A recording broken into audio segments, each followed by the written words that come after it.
Apa khabar semua? Salam sejahtera, salam hormat, Assalamualaikum. Anda sedang menonton Sembang Tengah Malam, edisi cerita ringkas.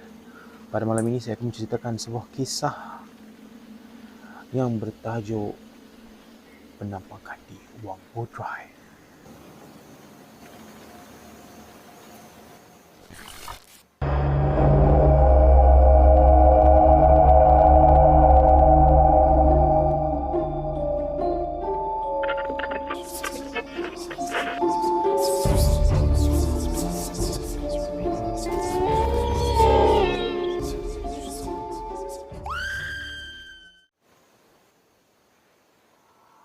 Okey, selamat datang.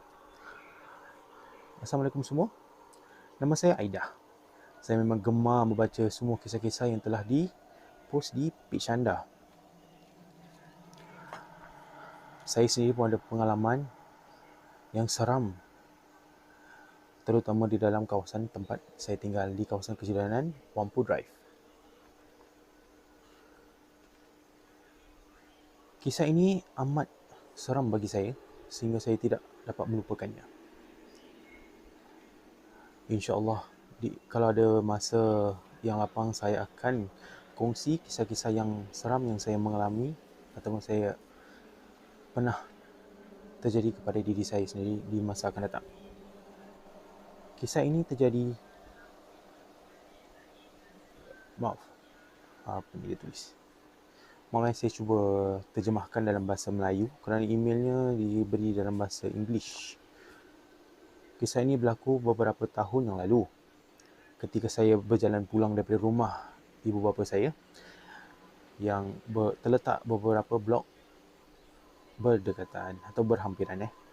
Pada malam itu, suasana malam agak dingin dan amat pelik sekali. Saya dapat rasa perjalanan pulang saya agak lama untuk sampai ke rumah saya.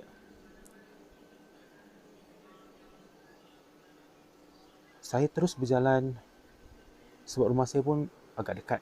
Terletak beberapa blok. Maklumlah blok saya tu point block. Jadi agak jauh sikit. Kawasan keliling rumah saya pada waktu malam agak sunyi dan sepi.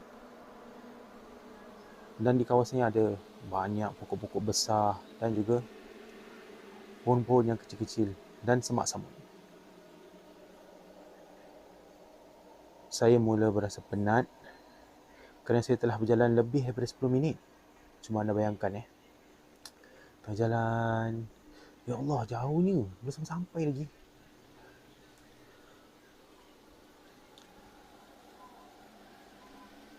Saya rasa penat, masih belum sampai lagi kat blok. Saya pun mula tak sedap hati dan membaca ayat-ayat yang saya tahu. Dan saya mengambil nafas yang panjang dan mula bergerak menuju ke kawasan perumahan saya. Ya Allah, lambat betul dah 10 minit ni. Uish, tak sedap hati ni. Alhamdulillah, setelah membaca ayat-ayat suci Al-Quran, saya pun dapat sampai ke kawasan kejilanan rumah saya. Saya terus menekan lift butang dan menunggu.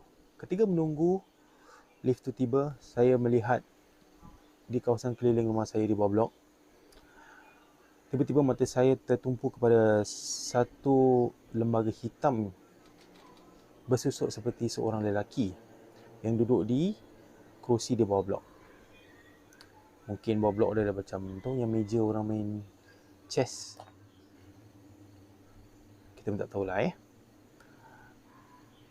Orang ni, lembaga ini bertubuh berwarna hitam yang tidak nampak. Duduk di belakang kerusi di bawah blok. Jadi pun saya macam, apa benda tu, tak nampak. Ya Allah. Saya pun menuju bergerak perlahan-lahan dan dalam benak fikiran saya, apa benda itu tak mungkin gelap sangat sampai aku tak nampak muka dia. Sebab bawah blok kan ada lampu blok kan quite tak begitu terang. Jadi dia pun agaknya rasa macam curiga, nak tahu lebih lanjut apa benda tu. Badan je ke mana mukanya. Setelah bergerak berhampiran, saya rasa amat terkejut setelah melihat susuk tubuh yang berwarna hitam itu cuma badan dan kaki, tiada kepala.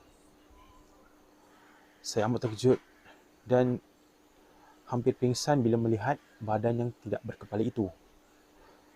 Setibanya lift sampai, saya bergegas lari masuk ke dalam lift dan berdoa agar entiti itu atau lembaga itu tidak mengikuti saya ke dalam lift dan masuk ke rumah. Saya mendapat beberapa mimpi ngeri pada malam itu kerana saya tidak dapat lupakan badan yang besar, tidak mempunyai kelapa, Masya Allah, tidak mempunyai kepala.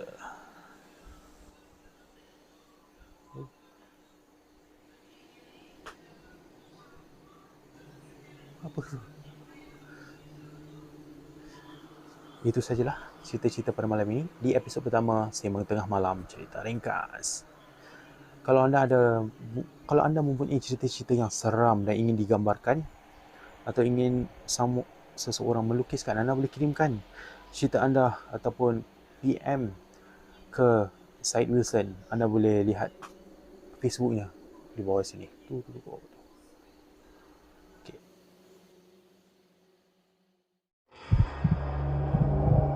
Terima kasih kerana mendengar kisah-kisah yang diceritakan pada malam ini. Harap anda terhibur dengan cerita-cerita yang diceritakan. Jika anda ada cerita-cerita seram atau misteri yang anda ingin kemudaharkan, jangan malu, jangan segan. Sila kirimkan voice note anda di Instagram Sembang Tengah Malam. Selamat menjalani ibadah puasa. Jangan teriak.